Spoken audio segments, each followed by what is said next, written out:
Indeed. Wonderful. Good day, everybody. We are so happy to have you in our Loop Faces edition today because today we are heading north. I hope everybody is doing well and thank you for joining again and listening to this exciting Loop Faces talk. So, what are we going to talk about? For many years, the Nordic countries were often viewed as a niche source market. Today, that perception is changing rapidly. Nordic travelers are among the world's most experienced, sustainability conscious, and high value travelers, and their expectations are evolving. Their influence is growing, and many of the trends shaping luxury travel tomorrow can already be seen in the markets, in the Nordic markets today. So, but who are these travelers really? I get asked so often by my hoteliers, and we always are a little bit puzzled how the Nordic travelers tick. And at the same time, the Nordic region itself is increasingly attracting international attention, making this conversation at Loop Faces relevant for both outgoing and incoming perspective. And I could not imagine a better panel to guide us through this conversation. So let me introduce my four outstanding experts who live and breathe the Nordic travel market every day. And also, we are a real female powerhouse today, which is amazing. I'm so happy. And I noticed the Nordic ladies are really powerful. And so I would love to start to introduce Anita Reinsborg. Anita joins us from Norway. With more than 3 decades in luxury travel and hospitality, Anita has built an extraordinary international network connecting discerning travelers with exceptional destinations, hotels, and experiences around the world. And also, she brings a unique dual perspective to today's discussion because through Nordic Lux Collection, one of her companies, she helps position Norway's luxury hospitality and tourism products on the global stage, while through Nordic Lux Lifestyle, she works closely with Nordic luxury travelers outgoing. So a very warm welcome to you. We like as my next speaker from Sweden, we will welcome Annika Björkroth. Annika has been working she's a legend actually. Annika has been working in luxury travel since 1990 and is the co-founder of one of Sweden's leading bespoke luxury travel companies, Travel Beyond, which she founded together with Helena Andren. Travel Beyond rapidly grew and today are a very strong competitor in this market with 19 employees and a turnover of over 11 million euros in 2025. She has spent decades designing tailor-made journeys for sophisticated travelers. She brings invaluable insight into how Nordic clients think, dream, and travel. And in 2025, she decided to step down and focus on the work-life balance. We would love to know how you're doing that. Annika moved to the countryside. I mean, I think this is one definitely hint that you needs to do. And nowadays is acting as an independent travel designer in affiliation with her dear friends at Travel Beyond. So welcome. Also joining us from Sweden is Marjorie Sundström.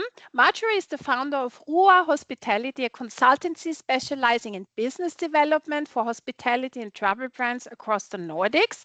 She's based in Sweden. She's actually from Ireland, as you can see, but she's married with a Swedish, so she has this wonderful Swedish name.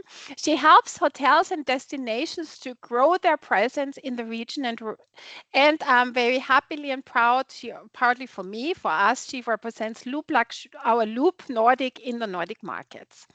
Last but not least, our really super experienced marketeer in this round, it's Åsa Appelqvist. She's head of performance marketing and CRM of the S Group. For those who don't know the S Group, it is one of Scandinavia's leading hospitality and lifestyle companies operating a portfolio of unique hotels, resorts, spas, destination experiences across the Nordic regions. So from travel agency to the Lisberg amusement park and live event production, Åsa has spent her professional life understanding what makes guests choose an experience, return for another, and ultimately become loyal advocates. Today, as a head of performance marketing and CRM at S Group, she brings that same curiosity to the hotel industry. Her work sits at the intersection of data and human behavior, translating guests' insights into strategies so that they drive bookings, build relationships, and keep guests coming back. So what fascinates her and us, of course, most is not the transaction itself, but the story behind it. Why does a guest choose a destination over another, a Nordic guest? What makes them return? And CRM done right is not just a tool, it's a way of truly listening to your guests. So this is also a very interesting perspective that we have today. So thank you all, ladies, for joining. So let's dive straight into our first question. We often hear people talk about the Nordic traveler as if we have one clearly defined profile. But is this actually true? And Annika, I would like to ask with you, start with you, please. Is there really such a thing as a Nordic traveler? And is there a difference between travel behavior for travelers from Sweden, Finland, Denmark, or Norway? What do you think? Well, first of all, I think yes and no. There are a group called the Nordic travelers, and what defines that is that we tend to travel during our winter time. But having said that, there are differences, big differences actually, and that's how what sort of trips that they book, and also how much they want to spend. Some countries, like the Danish, they're very much into finding good deals and very deal driven, whereas the Swedish are more they decide their trips upon when they can travel, and then try to find if it's a good deal or not. But they will travel anyway because our winters are long, and they really need that sunny beach destination at certain times of the year. So yes, I would say there's a difference, and also maybe in terms of what sort of experiences they want to include in the trip. My knowledge when it comes to Finnish travelers or Norwegians is less, but I do think that the Finns are the ones willing to spend the least out of these countries. But I think maybe Marjorie knows more about that. Yeah, I would like to, Asa, maybe you would love, I would love to continue with you. You have 80% Nordic travelers, domestic travelers in your hotel, if I understand correct. So, Åsa, if I understand correct. So, is there such a thing as a Nordic traveler? What do you think? I would like to start with the same yes and no. I think there are several similarities with these countries, but like as they are well traveled. We are digitally savvy, we value authenticity and so on, and also freedom of choice. So of course there are some similarities, but I think what we have learned the last year is that the Danes versus the Finns and the Swedes and the Norwegians, they tend to act differently, both when it comes to the transactional. Some book far in advance, some book short up, like you say, how much they are willing to pay for the stay, and also what they book, what kind of product. Some, as like you say, Annika, the Danes like the bed and breakfast, pretty low in price, but then they spend a lot when they come to Sweden. The Norwegians, they often spend the most on premium experiences, is our experience. And like I said, Finns, we don't have so much experience with them, but typically you value like independency and privacy and also the flexibility. So yes, they do change from each other. And the key takeaway is you should always handle them different from my point of view when it comes to communication, because they do have different purchasing drivers, I would say. Excellent. Yeah, amazing. What I'm always so fascinated is when I speak to you now, like 2 or 3 weeks ago, and then everybody is like in a stress modus because the summer holidays are starting, and you guys are disappearing for 4 weeks, or I don't know how long. It's like Or more. Christmas, It's like it doesn't happen in Europe anywhere else. Like you guys are just, it's gonna shut down. There's no. Marjorie always tells me, forget it. You cannot reach anybody. They're all gone. And I'm like, how can this Exactly. be? So, Anita, how is this? Is there something as a Nordic traveler when it comes to their behavior as well? Yes, I can speak for the Norwegian market. I don't Yes. work that much with the other markets, but I definitely think we have a similar mindset. The Nordic traveler generally have high purchasing power. They travel frequently, value quality over status. And we are also amongst the most experienced international travelers in the world. And we also prioritize authenticity, sustainability, well-being, and also meaningful experiences. Okay. So, yeah. Yeah. Marjorie, Yeah. do you want to wrap it up? Because you got Yeah. all the four markets in your focus, I guess. Yeah. So what is Exactly. And who is this Nordic traveler really? well, Yeah. I think that it definitely rounds up the importance of seeing the different nuances between the 4 or 5 countries as well, if you include Iceland too. Mm. And we've really seen that now in recent times when we've done our loop events, the local events in Stockholm, Copenhagen, and Oslo. I mean, when I arrived in Oslo, it just was full of adverts about business companies, asset management, lots of real estate, lots of oil. um, but at the same time, they still have that Nordic mindset, speaking to the travel agents there, that they don't want that luxury extravagance.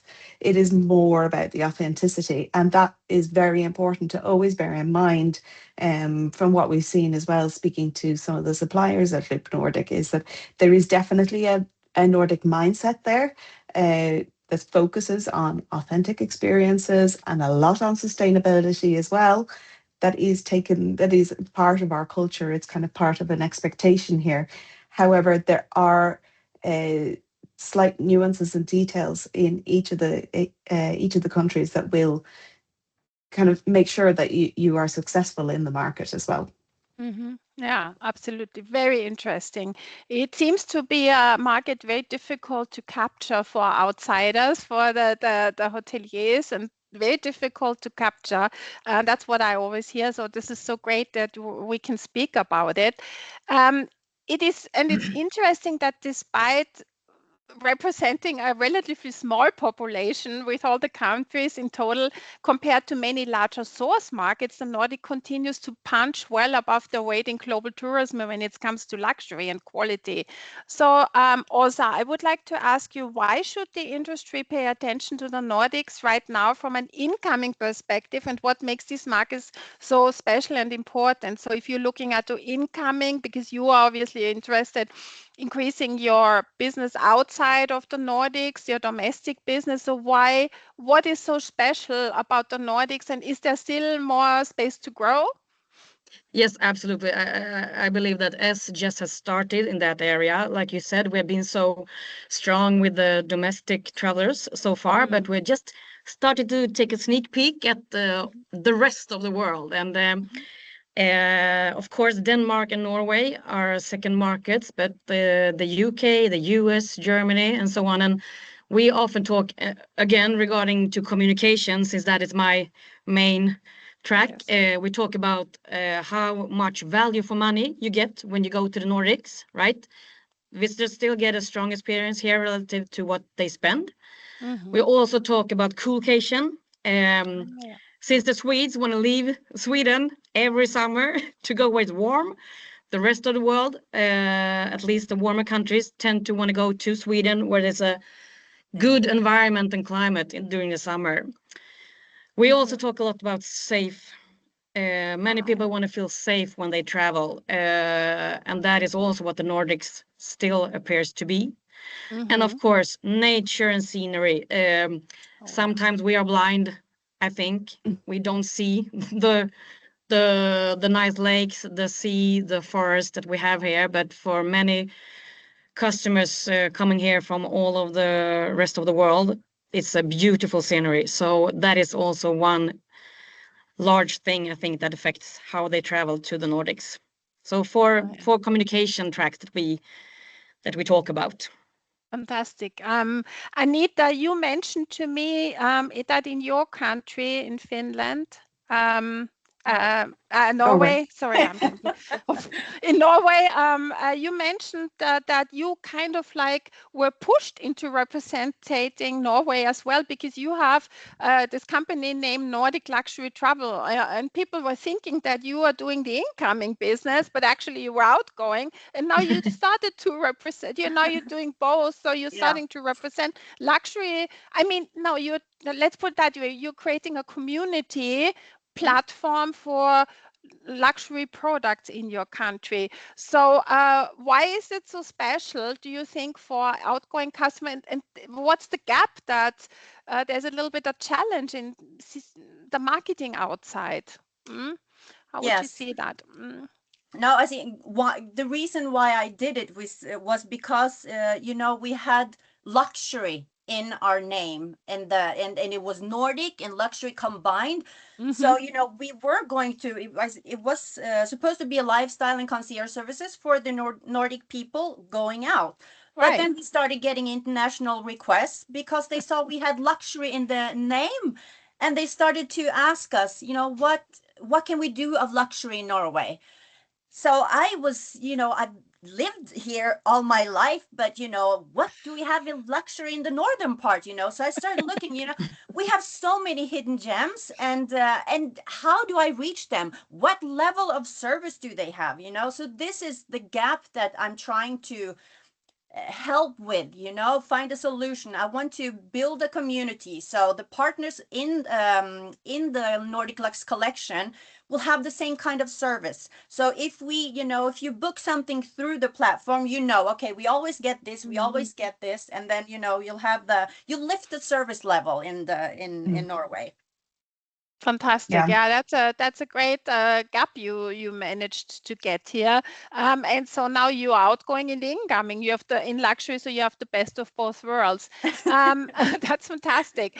Annika, why should the industry pay attention to the Nordics, or in your case, especially Sweden right now for outgoing perspective? Because we just heard that Sweden has a lot of power and is quite influential out there in the world. Also, it's not the biggest country either, right? So why do you think is this underestimated for some hoteliers, maybe even?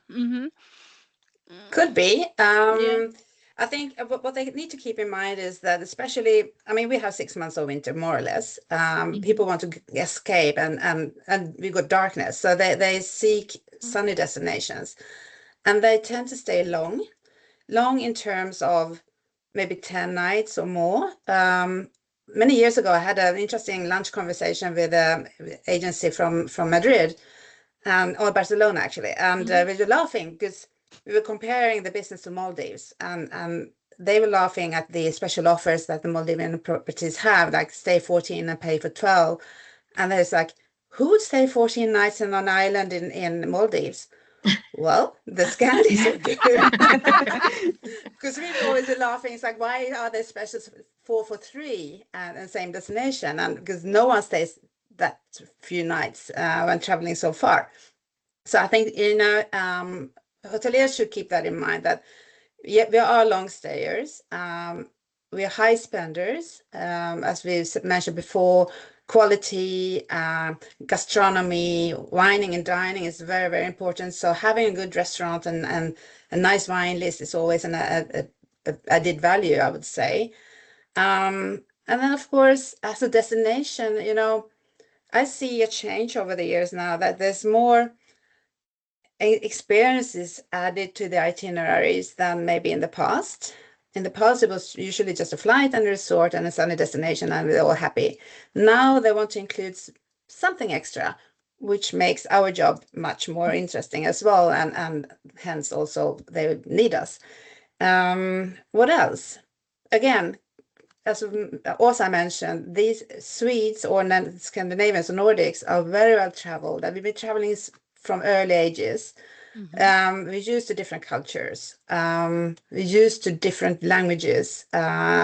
Kids even speak English fluently today. Absolutely. They don't learn it in school any longer. They know it before going to school. So the easy, I think this Nordic or the Nordic market or the travelers are very nice guests to have, because they're easygoing and they can communicate, and they do things, and they appreciate high service and great lifestyle, I would say. Fantastic. Absolutely. Great insights. Marjorie, how do you see this Yeah. topic? Why are they becoming so influential in the global tourism? Why do people want the Nordic market so badly in their Well, as guests? Yeah. Exactly. I think that it's interesting because I'm also on both sides of it as well, with both the outgoing and the incoming in the Nordics. With the outgoing, you can totally see from a hotelier's perspective, Nordic guests, they have a high disposable income. They have a high percentage have passports. They're very well travelled. Mostly are very well educated as well, and we have a lot of free time with the long summers that we have and the long winters that we have too. So we do get a lot of time off, and there's a lot of focus on work-life balance as well, which is kind of the perfect mix for a lot of hoteliers, which is also what led to you guys creating Loop Nordic as well, because there were suppliers that were starting to contact you guys at Lobster to say, hey, what's happening in the Nordics? We're starting to see a lot more guests, and we want more of that market, and we want to learn more about it as well. But what I see as well, that it kind of both are learning from each other. So the Nordic destinations, they're totally growing, booming with total Viking wellness, the whole longevity trend as well. There's cryotherapy, which in Sweden is basically jumping into the lake in wintertime. It's not really You have a that natural complicated. Exactly. one. We have Yeah. it in nature anyway, Yeah. and it's something that we take for granted a lot as well.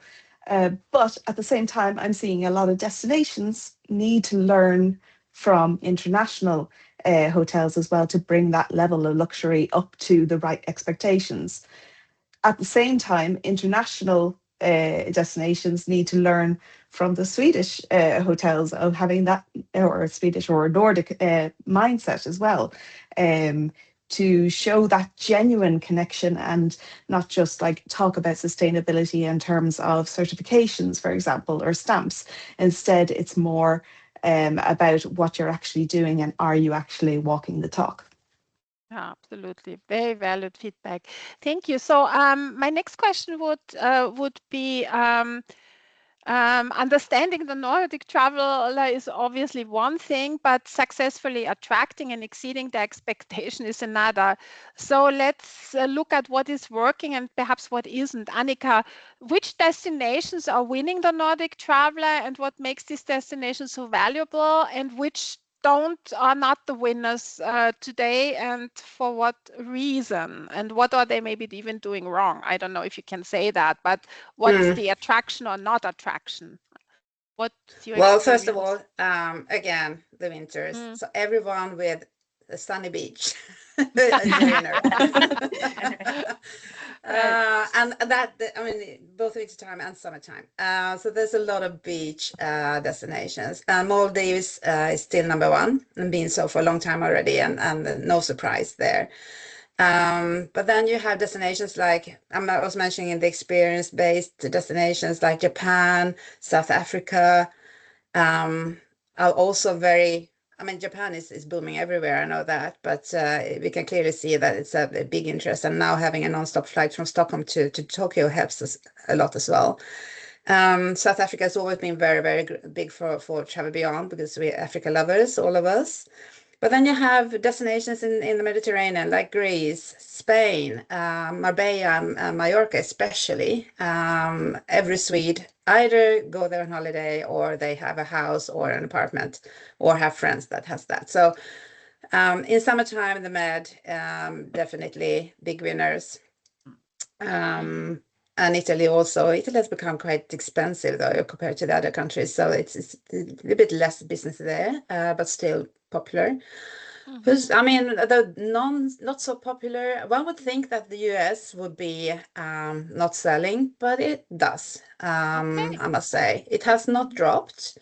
It has not increased either, so it's sort of equal levels that it's been before. So that's interesting. Dubai, of course, is not getting any business at the moment, sadly. Hopefully that will change soon, because it's a great destination for us. It's, a 6-hour flight and you're on that beach that you're so longing for. I can't say who's doing anything wrong. I think the Swedes are also following the trends quite a lot. They look, where do my friends go, or my neighbors, or my dentist, where do they go? I must go as well. So I Annika, think, that is the main reason why people come to us is just what you said. My dentist said it, or my friend said it, or we tend to always listen to one another. Yeah, and they trust the dentist more than they trust the travel agents, mind you. Yeah. Sadly. Cool. Yeah, Annika, you also mentioned when we had our talk, I found this I never thought about it, because it's just was not on my mind. But obviously, what about the crisis destinations? You mentioned Dubai, which is a fantastic destination, but you guys are staying really away from destinations like that, if I can say this, because Sweden and Nordics, they have never been in a war, and I didn't realize. Sweden has never been in a war. But exactly, but you exactly. So you are kind of like having a, there are some countries that say, I don't care, I fly to Dubai, fly to Qatar, whatever. I couldn't care less, because I'm not afraid for whatever reasons. But that's also a fact, of course, a factor that needs to be considered, right? Yeah, we've seen that. It started already with September 11. The business really dropped. I mean, it was dead for 6 months. Whereas the Finns, they stopped traveling for 2 weeks, and then they were back on track, knowing that there's life anyway. I mean, things happen, but you have to live your life. I'm a Finnish originally, that's why I could refer to the Finns. So yeah, I mean, you can clearly see that Swedes especially are hesitating going anywhere near where there's a war or some sort of crisis, So yeah, I understand. sadly. Yeah. Interesting. Yeah, but that's we human beings. There's different reasons and motivations for different reactions. Anita, what about and just luckily we're dealing with the whole world. So I mean, people still travel. They don't stop traveling. It's just that they're avoiding the uncertain areas and go elsewhere. So they just go different direction. Yeah. And we're seeing more and more connections now starting to find a workaround as well, to be able to keep those long haul destinations, because otherwise this summer we've really seen that it's been a change towards the short haul, more European destinations, and even places like Ireland as well, that it hasn't really got a hot sunny beach. You're going to be risking You got with the weather. But a lot of people have been asking for tips from me, actually, for Ireland as well, from the Nordics. Yeah, that's interesting, because it also rains a lot and is a little bit not so weather safe. Anita, what about your clients outgoing, your concierge service? What are they looking for? What is their hot destinations and their do's and their don'ts? Yeah, well, they definitely are not looking for a coolcation place. They are the total opposite. And yes, of course, they're always looking for sun and beach, most of them, but they also value, gastronomy, wine. They want more. They want to spend more money on the experiences and something unique, something that the neighbor hasn't done. because they talk a lot, who has been to the most exotic place, and they want to exceed the other ones. So, but I would say, Japan and Africa usually, when it comes to winter time, and they spend a longer time there, and also Maldives and these, islands. But and they also do these expeditions, in the Arctic area. So more Great. adventurous, I would say, that they become. Okay, cool. So, Osa, what are hotels and destinations still getting wrong when it comes to exceeding Nordic travelers' expectations? Is there something where you would say that's an absolute no-go if you do that? Is it the client mix? Is it what is it that they don't really like, or they are not fond of? Let's put it that way. When I thought about this, I think that what the Nordic travelers expect is mainly what we expect from home. It's space and privacy. Yeah. It's, again, authenticity that we talked about so much. It's exceptional service without formality. Always the personal touch. And also access to nature comes close to the Nordics again, but that is what we are aiming for when we do actually go further away. And again, sustainability. So like a secluded villa, it's small, a beautifully designed boutique hotel, that is more luxurious than a large 5-star resort, I would say. So we are conscious in our choices, absolutely. And we also want to feel value of freedom rather than money. And we also want to choose ourselves. So I think that lies a lot in the Nordic travelers. So no large pre-packed experiences, more interested in flexibility, independence, and the opportunity to explore myself. Interesting. Marjorie, what do you think are the no-goes?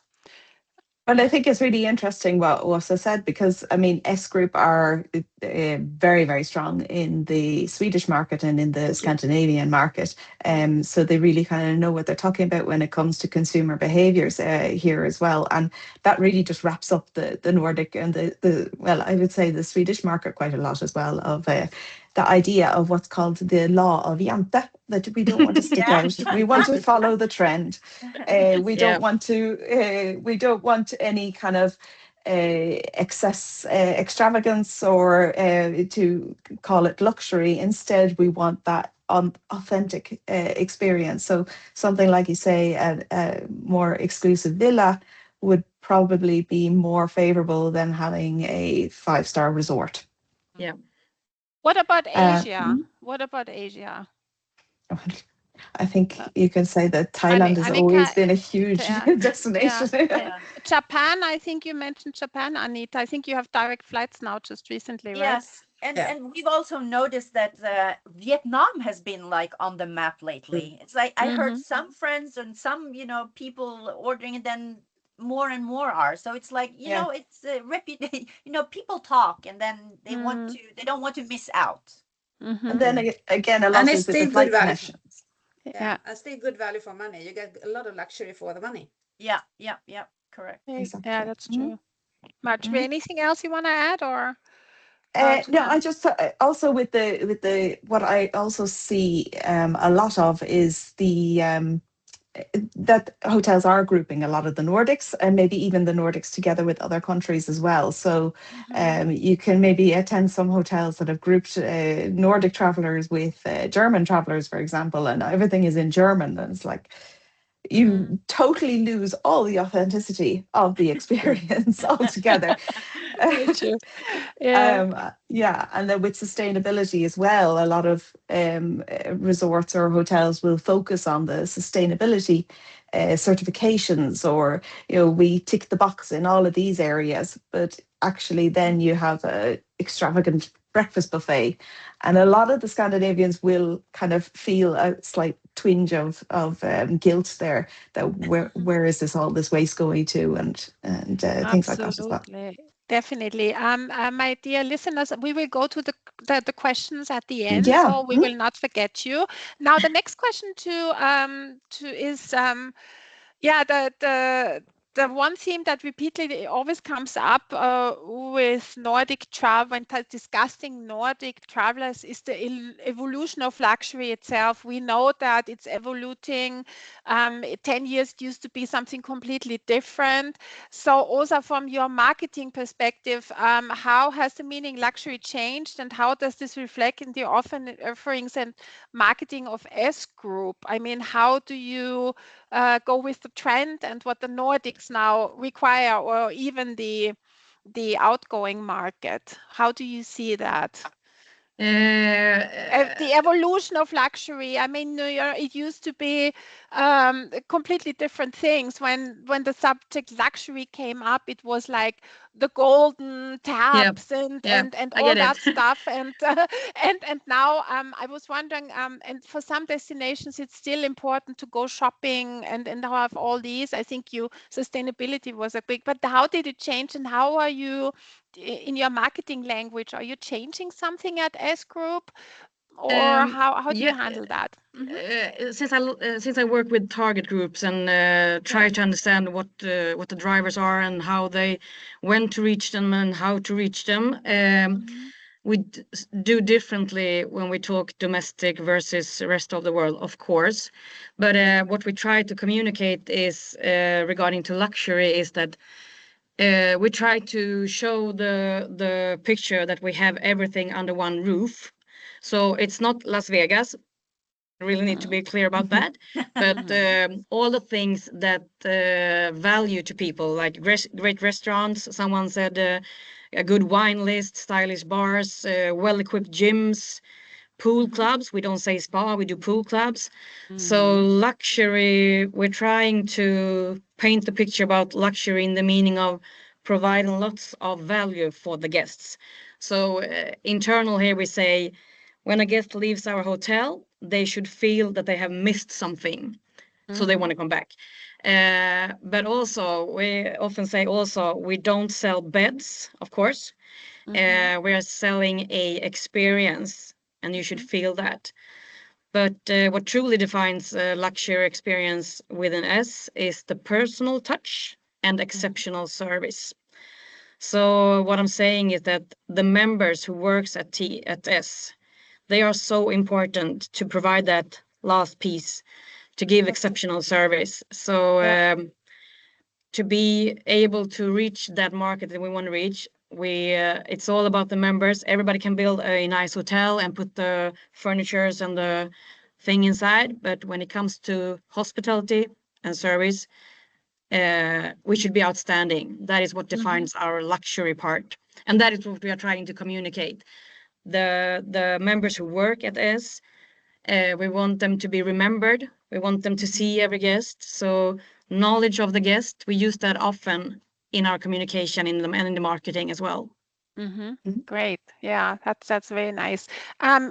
This is a question now to Marjorie, Anita, and Annika that we all don't want to talk about really, but it is a question that comes to, I mean, applies to a lots of destinations and countries, but the Nordics are especially very digitally advanced countries. So are travel advisors still as important as they used to be? Is this something changing that the Nordic travel becomes more digital in the luxury segment, or is it still something you can compensate because you are who you are, you experience the personal touch, the recommendations that are being done amongst your clients? Annika, how do you see this perspective, digital versus your value? It's always here, but how is it? Because you guys are so digital, you know. Yeah, no, I've seen a big change from when I started. Obviously, internet didn't exist at that time, but yeah, it's a big nut to crack. We feel that the big trip, which is usually the one during winter time where they spend most money, they go to Maldives or they go to Africa or wherever, then they tend to go to us because they need that expertise, they need someone to hold their hand, they need the security. the shorter trips, the short haul to the Med or to cities, London, Paris, whatever, we might not get those bookings because it's so easy to go online, click, and you have a hotel booked as well. Yeah. So we miss out on a lot of those bookings, I would say. So in order for us to sort of attract these customers to book through us, we need to wow them. Together with the supplier, together with the hotel, how can we make their experience at the destination so much better than they get if they book themselves? The problem still is, how do we get them to try us at least once? And that's a challenge. And the younger they are, the less they think they need us. Like I was on the trip recently, a couple of weeks ago in Kenya, and I met this American family, and start talking as you do at the Boma, and the wife asked me what I do, and I said, well, I'm a travel agent, and the 14-year-old daughter said, travel agent, I didn't know that they existed. There was a job called travel agent. I just checked ChatGPT, and that's our future. So Whoa. there it is a big challenge, and I don't have a good solution, but as I said, we need to work together to wow the customers, so we get the talking out there. Yes. The word of mouth, the reputation is very important. So yeah, but And also telling them that our time and days traveling, going on fam trips to go and experience, and we know exactly what property would suit this customer best, because we've seen them all. It's super important, but again, get them to try us once so we can wow them. That's very important. yeah, and when we need our partners, our hotels, our destinations, our airlines to be in the same boat with us, because otherwise it backfires. So it's so important to have this connection between hotel and travel agent, or product and travel agent, so that you can wow them, and it's a circle. Absolutely. Anita, how do you see this digital world? Yeah, I think we will see more of it, but they still need our personal touch. They need help with the decisions. And I think the experience part, it's a huge thing. I always say when when they try to sell us different hotels, what do you have of extraordinary experience that you can sell? Because it's easier to sell an experience than just a hotel, because they all have, we're in the luxury segment. They all have good service. They all have, exclusive things at the hotel. But I think since time is so valuable, that's the new luxury, it's they want to have the value, and I think we can reach them by showing some exclusive experience or something unique. I see this is what I see a lot, both for the incoming and outbound. Right. Marjorie, how do you see this across the Nordics? Yeah, I'm I hearing kind a of, lot. yeah, meeting all the travel advisors here in the Nordics, I kind of really, you do admire their expertise, because you can understand that people would go to ChatGPT or a AI bot to be able to look at all the destinations in the world, because there's so much information out there at the moment, and there's so much choice out there too. People have less time; they just want to search and go. But that's great if you just want to have information. What the real value that I see when I meet these travel advisors is that you get their perspective. And like Annika said as well, you guys, your clients and the destinations, so you can do the perfect match. And now that it's not just hotels, it's experiences. There's so many elements of the trip there that have to be aligned in the right way for that client, to make it a personal experience and to keep it in line with the luxury travelers' expectations as well. And I think that's where people will start to see the true value of a travel advisor compared to just searching online to find those smaller hidden gems as well. Right. Because it's still driven a lot more from the big brands. Yeah, Definitely, absolutely. And I just always think, for me, I would never buy an expensive dress or an expensive watch online. I mean, and we're still talking about luxury. It's our most valuable good. I would love to pick up some of the questions. You guys are super active. Thank you. Andrea is asking, what about Cambodia, the Kingdom of Wonder? Is Cambodia a destination that you have on your map? Absolutely. Yes. For sure. Not as much as Thailand and Vietnam, but it's still there, and then usually in combination with either the two countries. So yeah, definitely. Anita, what about you? Cambodia? I haven't personally seen it yet, but I see that more of Asian and Vietnam, so I think it's coming. Definitely. What about wellness travel, not just the spa and sauna, but health programs, but the real medical and the real health programs, the destination spas? Is that something that is important for the Nordic market? Absolutely. Yeah. It's not a big boom. I don't think it's massive demand for it, but definitely a few bookings per year, I would say, for the really proper wellness packages. We've been trying to push for it or market it for many years already, but it hasn't really taken off. I think it's coming. I definitely think it's coming because people are so, it's so important for them, they work a lot and they get burnt out, so they need to have this whole transformation when they go so they are looking for something else than just a spa. And here you see a perfect example of why it's so important to treat the individual countries separately. Separately, because Anita is representing Norway, Annika is representing Sweden, and two very different answers there. Very interesting. Yeah, absolutely. Elena is asking, what is the perception of Tenerife within the luxury tourism segment in the Nordic markets? Are they familiar with the destination experiences that can be added to their trip, or do they still see us strictly as a sun and beach destination? Haha, that's a good question. Who wants to pick that one I up? can answer. Okay. Yes to the second sentence. Yes, they know Tenerife. They might have been there many times already. In terms of experiences, they might do it locally, talking to concierge, but they wouldn't book it or pre-book it through us. Or maybe it's our fault because we don't promote it. I don't know. But the most booked experience in Tenerife would be maybe the golf course. But other than that, no, not much. But that's also not only Tenerife. I think it's also for Mauritius or another destination that they don't want to pre-plan too much. They want to do things ad hoc, and then we wouldn't necessarily see what they actually do. Okay. And this is great when the buyers.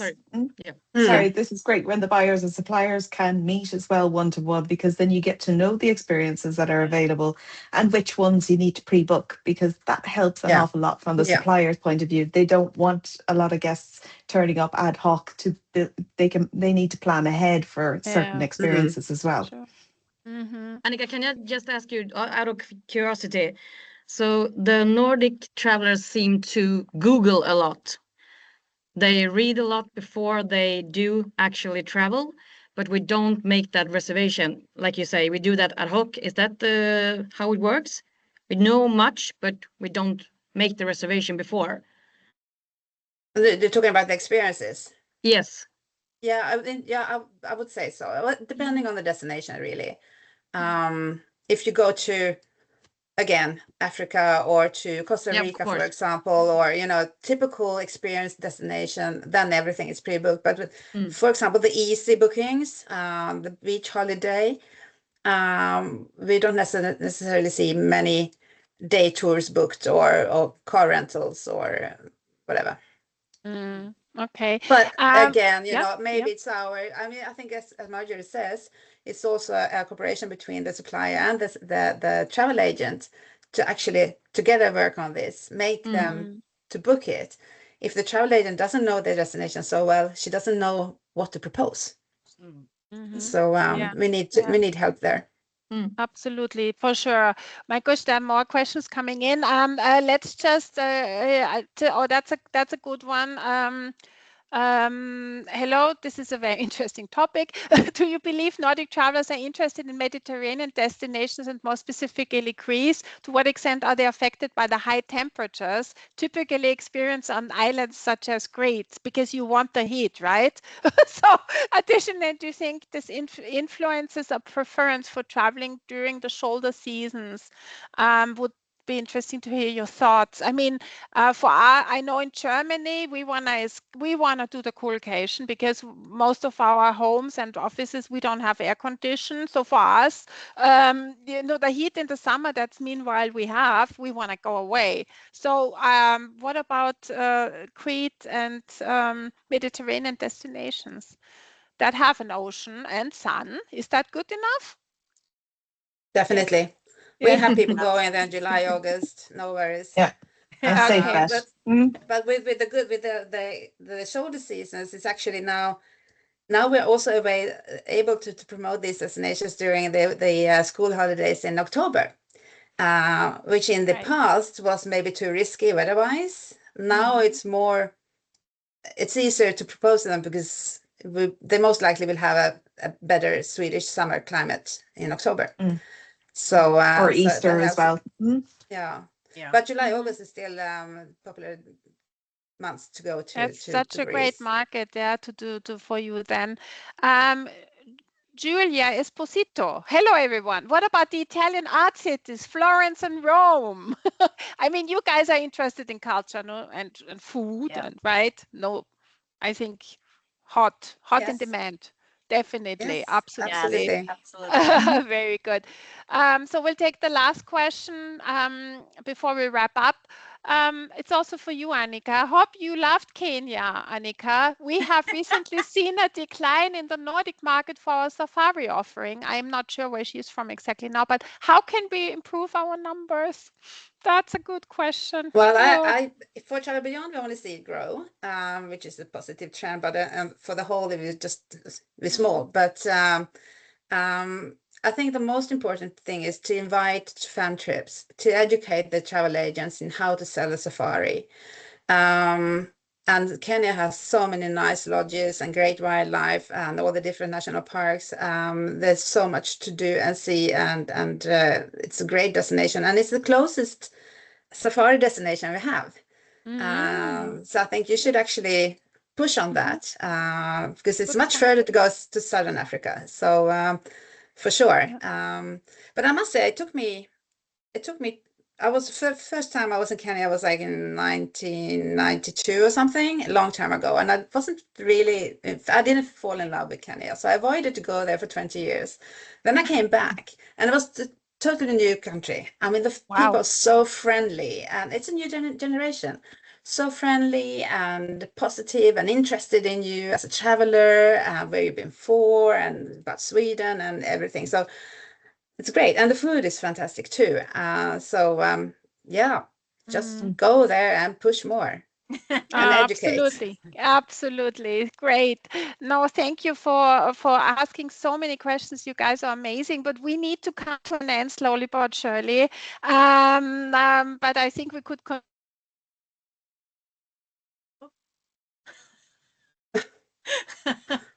The weather again. Yeah. Annika, you have to do the wrapping. We got Laura.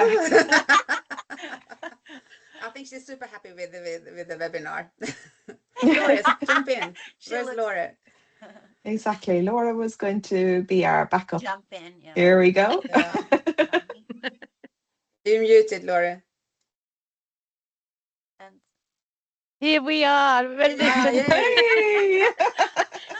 Sadly, Astrid is frozen there, so I'm not sure if the internet has broken down again. But there she is again. Sorry, I think I'm back. Sorry, this is. I'm in Almaty in Kazakhstan. I don't know. This is the internet is not working. So I'm so sorry. I could. Last question. It has been. Thank you, Laura. You can hear me, right? Yes. Yes. yes. Perfect. Okay. It has been a rough last 12 months because of all the political crisis. I mean, it's been so difficult to cope with all that. I don't know how you feel, but it's quite stressful and we need to be resilient, more resilient than ever. So what has surprised you most in the last 12 months? Whatever you want to say, positive, negative, personal life or professional. Marjorie, I'll start with you. What has surprised you most in the last 12 months? Yeah, I think definitely since I've only just started RUA 2 years ago as well, so I was relatively new and looking more on the outbound market too. The Nordics are a very small but very mighty community, and you really see that when you do it. And Loop Nordic, that everybody gets to know each other. It's so focused on the Nordics that you feel that you belong. You have clearly that sense of belonging to the Loop community, and I think that that's something that like we really kind of haven't seen before in the Nordics before. And a lot of the feedback that I get from travel advisors is like, but why focus on the Nordics? Yeah, because actually some Nordic buyers are one of the top travel agencies in Europe and if not the world actually. So I think we can't be blind to it. Maybe it's partly due to Jante. But it's, I think that it definitely is. It's a small community, but we are very mighty. I can understand. I can really undermine that for sure. Sign that. So, Anita, what about you? Well, I mean, regards to more inbound, but increase in the market, the luxury market in the Nordic countries, especially Norway, and how much money they spend on the experiences is incredible. I've seen, sometimes it's not it's not any longer about, the suite or the luxury stay. I've seen sometimes, I've even booked, just a normal deluxe double room, but 70,000 euros on an experience. I mean, it's incredible. Wow. But they want just to maximize. I mean, this has been really new to me. That, but they can, and some things, that it's not important to spend that much money on, or they are very stingy on some things. But, when it comes to like bringing a Ferrari from Oslo to Bergen, it's like no problem at all. They don't even think about the money. But then, no, can we book another room? I mean, yeah, no, that has surprised me. Great. Osa, what about you? Listening to you sort of hooks into my opinion. It's the customer demands, I would say, is what I have learned the most the last 12 months. It's they have more knowledge. They are even more digitally, like we said. So again, looking back at to know each customer, to know what makes them buy a trip or buy a room, the drivers again. I think we don't have the money to go all the way with marketing all over the world. We need to be specific and precise.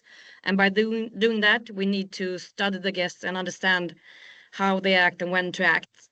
So it's more, we can build any hotel, but we need to understand which customer is going to come to that hotel to do the experience like really well. So the last 12 months has learned us the importance of knowing your customer. Yeah, absolutely. And it's becoming more confused as well. The more the crazier the world gets, the more confusing our clients are. They also confused. Yeah, we have different demands. And we are being approached with like 20,000 messages each day. And how are you gonna be able to stand out in that media buzz? So you need. I said to my mother the other day, marketing is about engineering these days. It's understanding the behaviors and what they act on. Very true. Annika, what about you? Out in the countryside, enjoying your where the birds are singing and the sun is so green. Being in the industry for such a long time as I have been, nothing surprises me any longer. I would be surprised if if there's a calm year, like no natural disasters or any wars or any strikes or anything. So it's just another normal year.